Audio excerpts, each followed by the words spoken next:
Hello, everyone, and welcome. My name is Andrew, And I'm Rachel. and we are Picture the Scene podcast. We are a true crime podcast aiming to put you, the listener, at the scene of the crime. Each week, we delve into the murky world of lesser-known crimes from the UK and Ireland, and occasionally, we venture into renowned cases from around the globe. If you like what you hear, please do follow us on whatever social media platform you prefer, and subscribe to us wherever you're listening to us.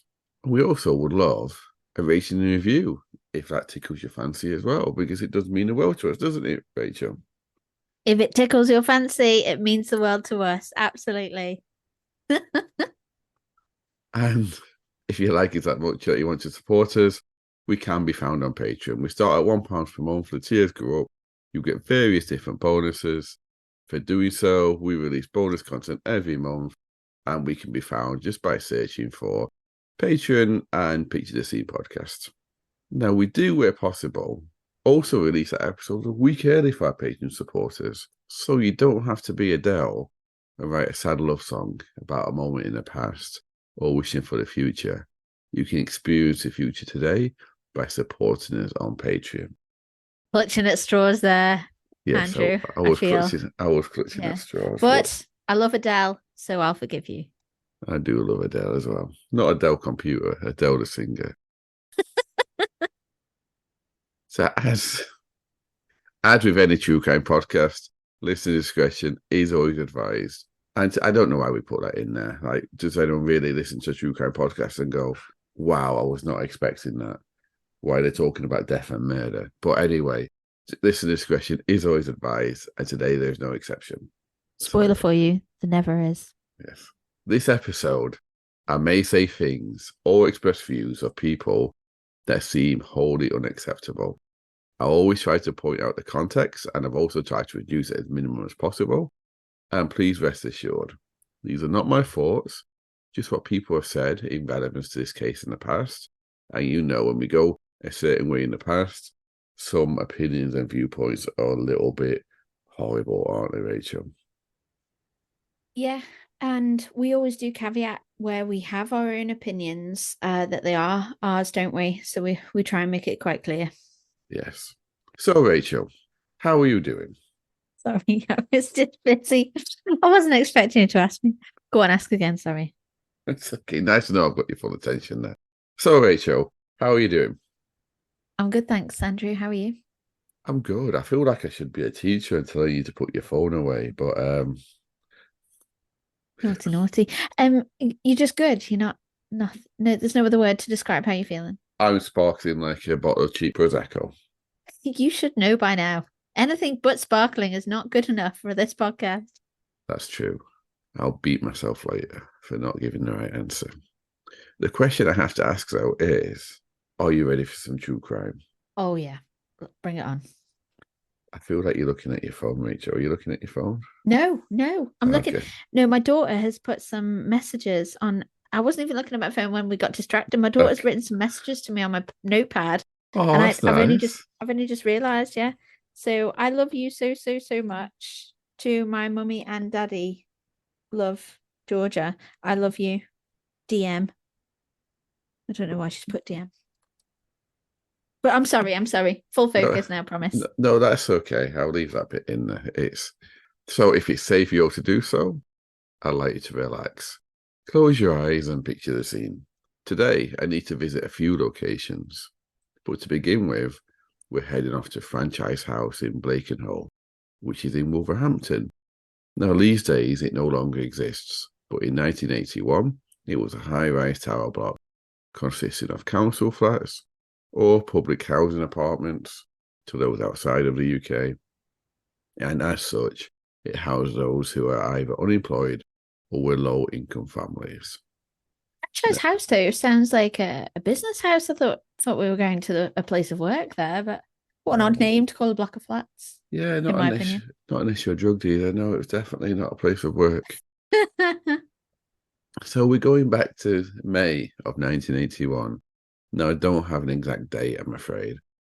So generally speaking, the May of this year in that area was known to be quite dull, not cold, but not particularly warm. Now, I'd like to introduce us to a young family.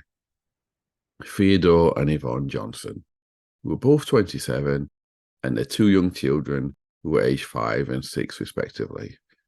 The pair had met in Jamaica and were married in 1975, with Yvonne giving birth to their first child shortly afterwards. In 1978, the pair, now with two young children, decided they wanted to bring their family up in England. Now, as Yvonne had been born in England, she had citizenship, so she returned in 1978 with the kids, and Theodore followed in September of 1980 once he had gotten a valid visa to move over. Now, Theodore was a cabinet maker, but since he moved to the UK, up until that point in May of 1981, he'd only had one job, and that job had only lasted for 3 days. Now, Yvonne did work, but I was unable to find out what she did. And it's pretty difficult sometimes to find things out about people when it's such a long time ago. So apologies for that one, listeners. But from this point onwards, some of what I say will be purely subjective and it may not be true. And I've tried my best to make sure it is, but I'll let you know what is fact and what is not fact. So firstly, the pair lived in the 9-floor flat in Franchise House. That much we know. And we also know that, because we got this from witness testimony, that the pair would argue frequently. Why they would argue, I don't know. Being a young family, with one of the adults not only not working, but in a totally different country, and the family being on a low income, and in a society where, like it or not, racism existed, and it was quite overt at that time, in some points. Well, I'm guessing they wouldn't have really had like support from others in the early 90s if there were like racist in the 80s, like encounters. Sorry, in the 80s. If there were like encounters that there weren't like the ability to like call the police, I suppose. Yeah, no, I'm not saying that happened, but I'm just saying that all of these things, they could have had an effect on why they argued, but we don't know why they argued. We just know that they did. Now, what happened next? We have to depend on what Theodore said at the time of his arrest and during the trial. He said that the pair began to fight and Yvonne hit him with a broom. He said that the fight turned a lot more physical, and during it, he hit her with both an ashtray and a vase. The pair's flat. Wow. Yeah, I know. Oh, well, the pair's flat. Remember, it was on the 9th floor.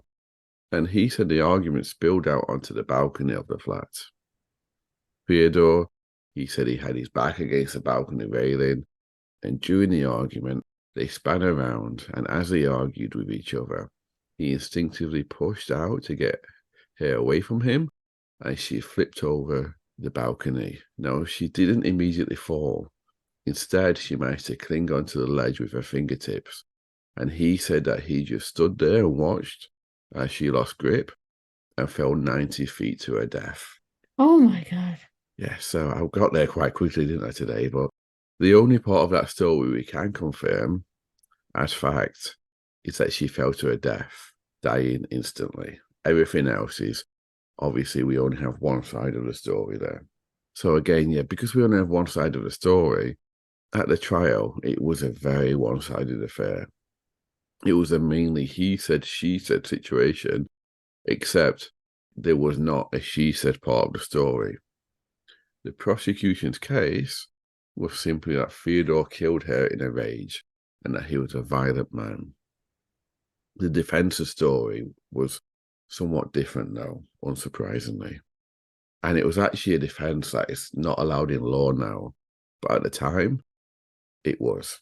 And that was the defense of provocation, of diminished responsibility. He would give evidence telling the courtroom and the jury that his wife resented him after he moved to England, that she no longer wanted him to be there, and that she had changed. He would say that because she was working, he had to quit his job, which is why it only lasted for 3 days, that he had to stay at home and look after the kids, that he had to clean up and he had to cook for them. And is he essentially, you're probably going to get to this, but is he essentially blaming the victim for why they had the argument? Is this him building up his defense towards Yeah, the provocation. argument? Yeah, wow. Yeah, it was her fault why he killed her. Gosh. Which is why I'm very happy that they don't have this not allowed in law anymore. So yeah, so he had to look after the kids, stay at home, he had to clean up, he had to cook for them. So yeah, it was really odd. And he would say that because she changed and she had become violent towards him, it was her fault. And he also said that she had taunted him. And she had taunted him because she had taken a lover from her workplace. Now, again, we've got no proof of this whatsoever. This is just his words. But he had said that she had taken a lover and she had taunted him and she would beat him and say that he wasn't a good enough lover. And so therefore it was provocation. He sounds like, and obviously I'm jumping the gun a bit here with my thoughts and opinions on him, but this just sounds like the classic modern day gaslighter. Like, Yeah, she said this to me, she made me feel like this, and it's her fault that, I had to quit my job and I wasn't good enough for her. And like, she didn't like want to engage in sex with me. And like, how can I be to blame when she was so evil? Like, well, she's not there to defend herself. So exactly. you can just get away with saying all of that. Exactly, yeah. And yeah, gaslight wasn't even known to exist back then, was it? So No. the jury, I know I don't have much detail on this because it was 1981, but the jury would come back quite quickly and would find Theodore not guilty of murder, but guilty of manslaughter due to provocation. Now, during this summing up, the judge would actually state that Theodore was not a violent man, that he would not have done what he did if it wasn't for his wife, and that he was a good and honest man. The judge would go on to state that Theodore could not be blamed because his wife blocked him. Theodore claimed that his wife blocked him from going to church on a Sunday, which is one of the reasons why the judge said it showed Theodore was a good man, because he wanted to go to church and he wanted to work. And so, Wow. so the judge, So even the judge like had the wool pulled over his eyes in this case. well, in that case, it was a acceptable form of defense. And if the jury said provocation, the judge is like, yeah, okay. And so I believe everything that you say. Yeah. So yeah, the judge fully bought into it. So the judge, given that he got manslaughter, not murder, and it was due to provocation, can you guess how long he got in jail? Suspended sentence, months.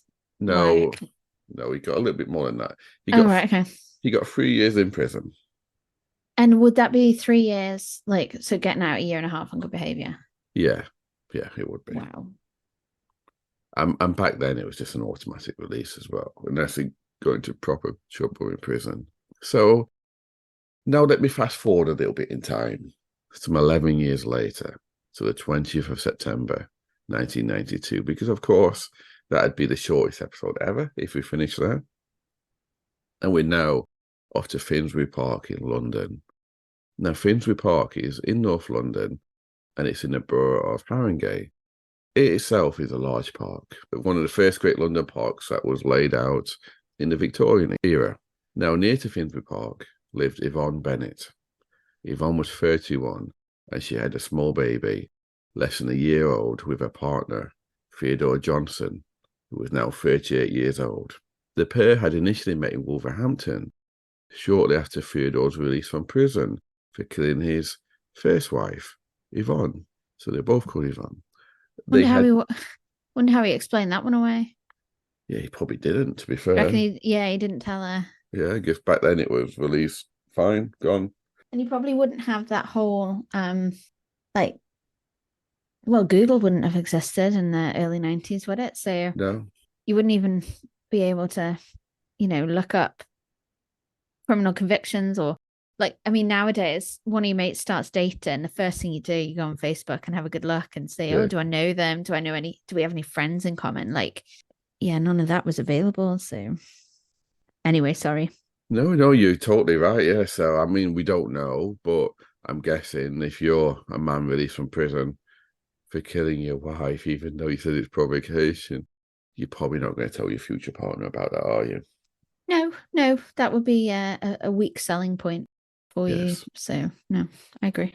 No, they had decided, even though they met in Wolverhampton, they had decided to leave the Midland city and move to London, with Theodore working as a cabinet maker and Yvonne working as a carer in a nursing home.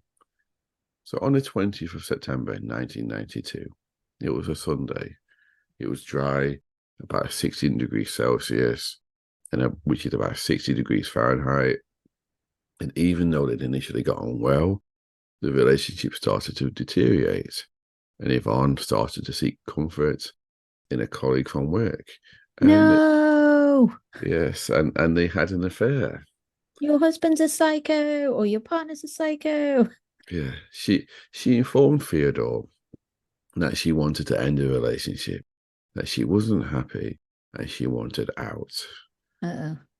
Now, a fight began, which would result in the police being called to their home and making him leave the home. So all this we know was fact, because obviously we have the police on record. And would he would have had a criminal record? Do you reckon the police would have having had the call about the domestic fight? Do you reckon the police would have gone, oh, we know he's got a past, or they wouldn't have known that at this point? I don't think they would have known at this point. I don't think I could. Please tell me if I'm wrong here, but what I think I know about the police databases, he would have been paperwork back in the 80s, and so he probably wouldn't have been digitized his past. But also, even if it would have been, I don't believe the police forces were joined up by then, and they were now in London, and he committed his crime in Wolverhampton. So no, I don't think the police would have known. So, and plus it was however many years later, 11 years later. So yeah, the police made him leave the home. Now, the rest of what we know now is unfortunately just from one point of view. So again, I can't say this is totally fact. Does this mean that Yvonne didn't survive that attack? Well, it means Yvonne doesn't survive in the end. Oh no. So for some reason, after the police had made him leave the home, Theodore thought that the matter wasn't over and that he could win Yvonne back. So he bought some chocolates and he went back to their home to convince her to have another go at the relationship. So after he arrives at the house, we know for a fact that she was there alone, apart from their young child who was asleep in the other room. And from what we can gather, Yvonne was having none of it, because she'd only made it clear to him that she wanted out. And she'd also already told her friends previous to this, and they backed this up, that she told him that the relationship was over. She told him that they argued too much and that he would become too physical. So she just wanted out and that she didn't love him anymore. So while we can guess this is probably what she told him, she definitely told this to her friends. So when he realized, again, subjective, we don't know for facts, but when he realized that she wouldn't take him back and the argument was pointless, this is what he said, as he wouldn't get what he wanted. He removed his belt and he strangled Yvonne to death with it. Oh my God. Now, after he realized she was dead, he fled the house and went into Finsbury Park and tried to hang himself. He was found. Yeah, wow, indeed. He was found, and therefore he would live, and he would be arrested for murder of his third child's mother. Remember, he's got two children, which obviously no contact with now from his first marriage. So he'd be arrested for the murder of his third child's mother. When the pre-trial was happening, Theodore's defense notified that they intended to plead guilty to manslaughter on the grounds of diminished responsibility. Does this sound familiar, Rachel? It does. It does. I'm surprised that he's going in a second time round for that, because by this point, right, they will have, the prosecution will have done their research on him. Fair enough. The police didn't share a database, but the lawyers are able, the barristers are able to go and do some digging, aren't they? And find out a bit more about him. Although, would they have been able to use that against him at trial? Not against no. They could have been. It could have been used in the sentencing, but not in the Yeah. trial. So they Yeah, were, yeah, right. Okay. So sorry, I guess that completely counteracts my argument that, like, why wouldn't you opt for that defense again? Because it's not like they can bring it up, because it would be unfair bias, wouldn't it? That, oh, yeah. we're going to paint this picture of him being a bad man because of his previous crimes. You're not allowed to do that. So okay, fair enough. I'll pipe down. That's okay. Yeah. So two experts were hired, as is usual, one by the defense and one by the prosecution, to assess Theodore to see if he was suffering from any type of mental illness. Now, both experts assessed him independently, and both of them came to the conclusion that he was suffering from a severe depressive illness. So, with that in mind, the murder charge was dropped, and as he pled guilty to manslaughter, grounds of diminished responsibility, he was given an indefinite hospital order. So, Theodore remained in the hospital for a few years, and in the mid-90s, while he was in a hospital, he was granted temporary leave from hospital for rehabilitation purposes, and he was permitted to attend a training course. Wow. There he met Angela Best. He was then in his early 40s, and she was some 12 years younger. You're gonna go on to tell me that something he does something again, aren't you? Quite possibly, yes. Oh my God. In May of 1996, a mental health review tribunal concluded that at that stage, it was not safe for Theodore to be discharged from hospital. The tribunal found if he did not comply with a condition requiring him to disclose any relationship, there would be a serious risk to any woman who became involved in a relationship with him should Theodore suffer from further episodes of depression, as he was expected to do so. The tribunal concluded that at that stage, the assessment of the outcome of imposing a condition of that nature was fraught with difficulty, and that having regard to the serious danger which Theodore potentially represented to women in the future, it would at that stage be taking an unjustified risk to release him from hospital.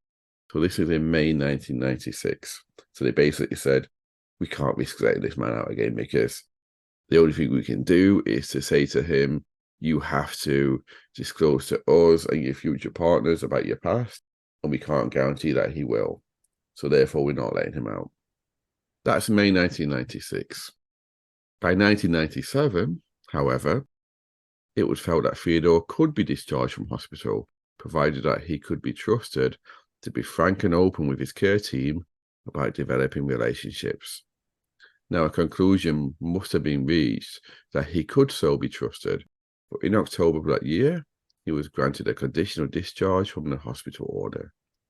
One of the conditions of his discharge required him, and I'm reading verbatim here, to disclose to both his medical and social work supervisor any relationships with women, and accept that such disclosure will involve his past history being communicated to such a person.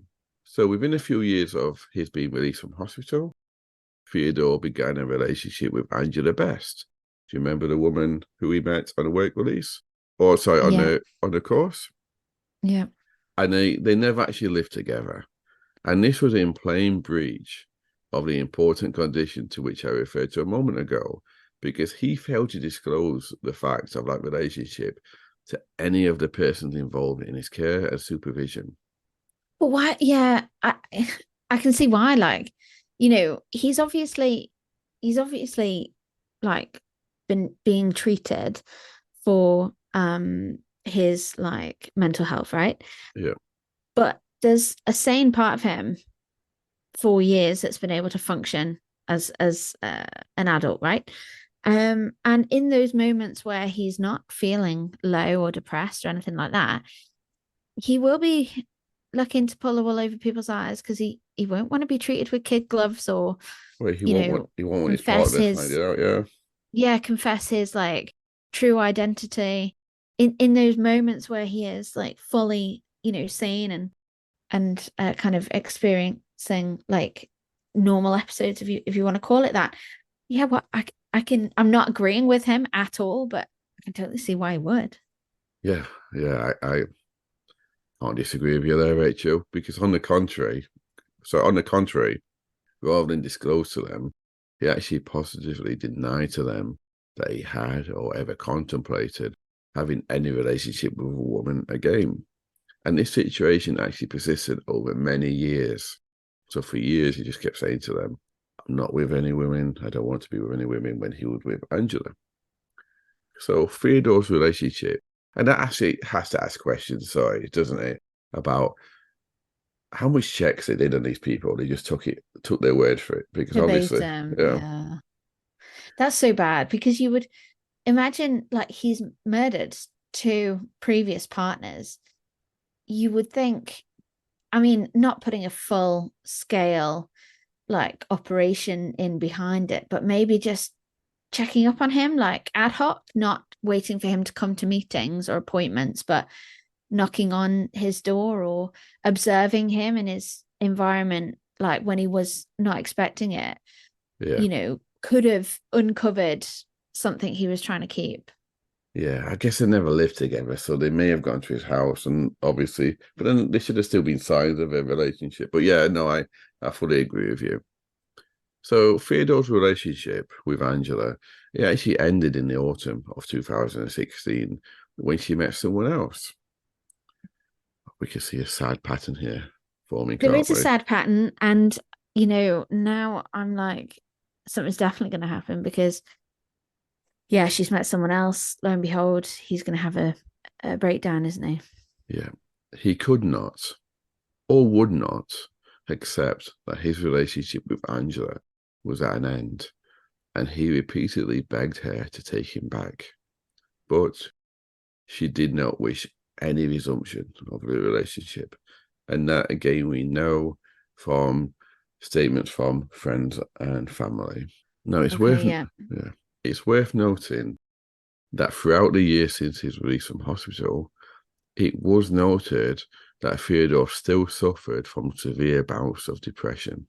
The annual care plans prepared in relation to him noted that early warning signs of relapse into depression included weight loss, poor self-care, and poor appetite. In November of 2016, remember they broke up in the autumn, but in November of 2016, it's worth noting that the people that knew Theodore, including his care and social supervisors, did comment and were concerned that he was not eating and that he was losing weight. So, weight loss, poor appetite. Mm. On the 8th, Patterns. on the 8th of December, 2016, he told a doctor that he was feeling lonely and that he had been thinking a lot about how things had never gone right in his life. Now, a further appointment was arranged for him to be seen a few days later. Theodore actually attended that appointment, but unfortunately, the doctor was unwell, so the appointment was rearranged. Oh no. It's gonna be another situation, isn't it? We've done case after case where this has happened, where an unfortunate series of events has led to the culmination of, like, the moment where the crime's been committed and it could have been prevented. Yes. So even though they'd now been split up for several months, on the 15th of December 2016, so exactly 7 days after his first doctor's appointment, and the same week in which he didn't get to see the doctor again, Angela, on the 15th of December, she kindly agreed to go to Theodore's house. And Theodore was now 64, and she went to his house to help him complete an application form, because that was something which he always found difficult to do without assistance. Now, I think this shows the type of person that she was still willing to go and help him, even though they were no longer together. So an argument began between them. And again, we'll never know for fact what the argument was about, because Theodore never revealed it. He never gave his side of the story this time. But it's widely accepted that he was angry that she wouldn't go back to him, and he was jealous that she was in a new relationship. So during the argument, he attacked her in a brutal fashion. He struck at least 6 forceful blows to her head with a claw hammer. Oh, He fractured a bone in her hand as she tried to protect herself against that attack. So we know that she was trying to defend herself. He then strangled her to death. Do you see the pattern? With a dressing gown cord, using sufficient force to fracture a bone in her neck. like I guess I don't know. Would the police reports have shown that these items were in the near vicinity of him when he attacked her, or did he go out of his way to like grab these prior to her attending his flat? Like a dressing gown cord to me, unless it's early morning or late evening when you're wearing a dressing gown, that's not something you'd have to go out your way to go and get that, wouldn't you? Yeah, they were in his house. Obviously, we don't know how the argument happened, so we don't know if they were near or not. Yeah, there's a sense of like potentially like premeditation as well, because he struck her with something and then strangled her. Like, yeah. I don't know though. And the same way as he killed his second partner. Yeah. So following the murder, Theodore left the house without alerting the emergency services. Now later Standard. that day at a railway station, he threw himself in front of a train. Oh God. In an attempt to end his own life. Now he actually survived. Oh wow. But as a result of the injuries which he sustained, his right arm had to be amputated below the shoulder, and his left arm had to be amputated at the wrist. So he had no hands and only half an arm, basically. Well, he definitely wouldn't be able to strangle anyone in future. No, good. And at the point that the emergency services are called and they attend the scene, are the police aware? Have they been alerted to anything going wrong in the flat? Did any neighbours hear the commotion? No, it was, I believe her body got found because no one knew he was in a relationship, remember? So I believe her body got found. Or no one in... Well, I was more thinking like during the struggle, No. has anything banged on the floor and the neighbours have gone, oh, there's a domestic going on next door? No. Oh, wow. I believe her body got found when they went to his house of routine after he tried to kill himself. So yeah, he would be charged with murder eventually. And when the case came to trial, can you guess what he did, Rachel? He pled diminished responsibility. Yes, that's right. He pled not guilty. And he probably got it. Well, we'll see. He pled not guilty to murder, but guilty to manslaughter on the grounds of diminished responsibility. I think you could probably guess why I call this episode Diminished Responsibility now. I can, yeah. So this time around, the prosecution rejected that plea and went ahead and tried him for murder. Medical experts were commissioned by both sides to help in the trial. The defense's expert report provided support for the diminished responsibility, but the prosecution's report did not. On the day the trial was due to start, on the 2nd of January 2018, Theodore actually changed his plea and he pled guilty to murder. He said that he wanted to spare Angela's family the trauma of a trial. I mean, he could have just not have killed her, and that would have spared them the trauma of a trial, wouldn't it? But yeah, it's so like I say, it's worth noting by now that he had no hands. He was 64, and he was suffering from diabetes, and he had glaucoma, so he couldn't see much at all. So his daily care was dependent on others. So being in or out of prison, it actually wouldn't have made much difference to him at this stage in his life. He would be sentenced to life. So I don't actually think I mean, this is my pure opinion here, people, but I actually don't think his changing his plea was anything to do with sparing Angela's family. I think he probably realized that in or out of prison, his life would be exactly the same because he could hardly see, he had no hands. He needed people constantly to look after him every day. In my opinion, anyway. So he would be sentenced to life with a minimum term of 26 years, meaning he'd been 90 before he got out at the minimum. But that's not the end of it, though, Rachel. There was an appeal. And this time, though, it was actually... Appeal? When you plead guilty? Well, it's actually the prosecution that appealed on the grounds that the sentence was too lenient. Oh, okay.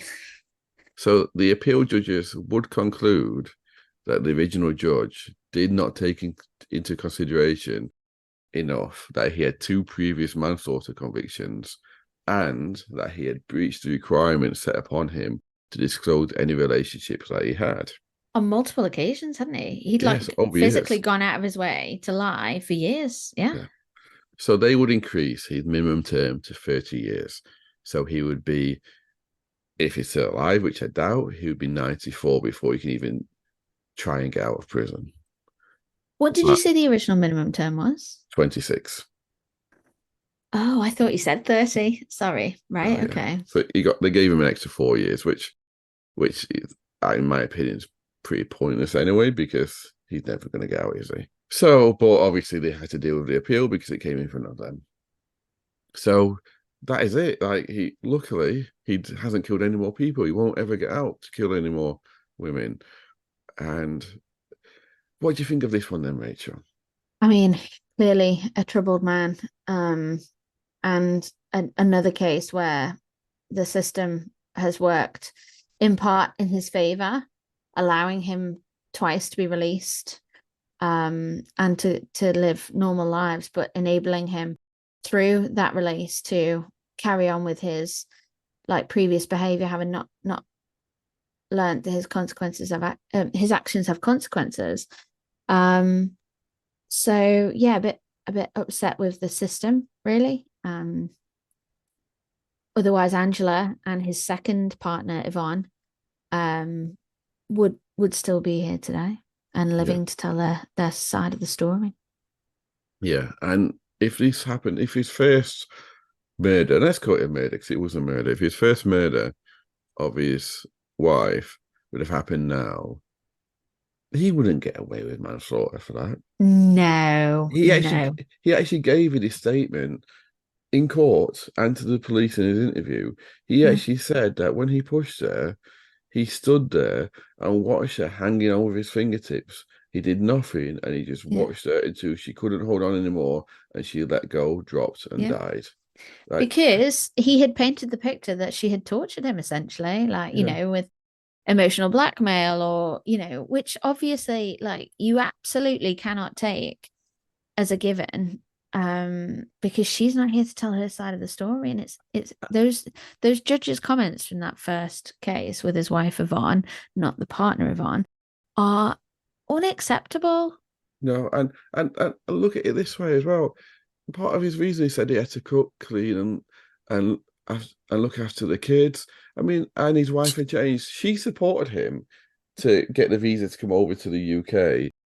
She was working. Now, if they had decided that he had to look after the kids, but also let's bear in mind that when he killed her, his 2 kids were in creche, so it's not like he has to look after them every day, and um, so if she was earning more money, I couldn't find a job, but if she was earning more money, then it makes sense for him and in a Yeah. low-income family to stay and look after the kids. So Regardless, I yeah, feel like that's almost a moot point anyway, because yeah, he has hit their father.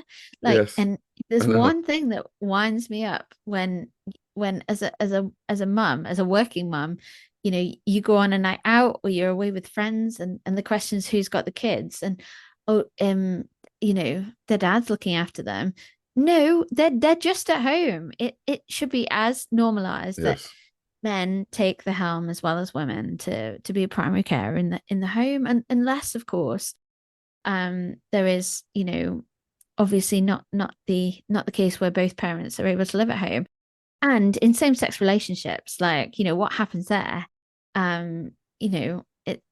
it's a given then. But yeah, it's madness, isn't it, that, like, oh, I was expected to look after my own children. Like, yeah. no judge should be sympathizing with those responses. And who had Yvonne's best interests at heart in that case? Yeah. And No one. it's no defense anyway, but if she really was having an affair, it doesn't matter if she was or not, they was never able to find this person, the prosecution or defense. So obviously I don't think she Mm. was. But and the second victim, 1 year, they conclude that he's too dangerous to be let out because he can't be trusted to disclose relationships. it was actually less than a year later, less than a full 12 months, he's let out and chose to disclose. How does that happen? But yes, it's hopefully these type of things don't happen in the future. I think they may, but hopefully they don't. Yeah, the whole situation is pretty mad, really. Yeah. So shall I wrap this one up then, Rachel? Let's go. So this has been season 3, episode 23, called Diminished Responsibility. And if it's safe for you to do so, I'd like you to relax, close your eyes and picture the scene. At what point exactly should a person be responsible for their actions? And if they're truly not responsible, should they escape punishment and eventually be set free? It's an interesting question. It is. And one that, we could probably go back and forth on and dive into on a whole other podcast, couldn't we? Yes. So thank you everyone for listening, and to our new listeners that have joined us recently and our old listeners, we love you all and we'll see you next week. Yeah, thanks guys. Take care.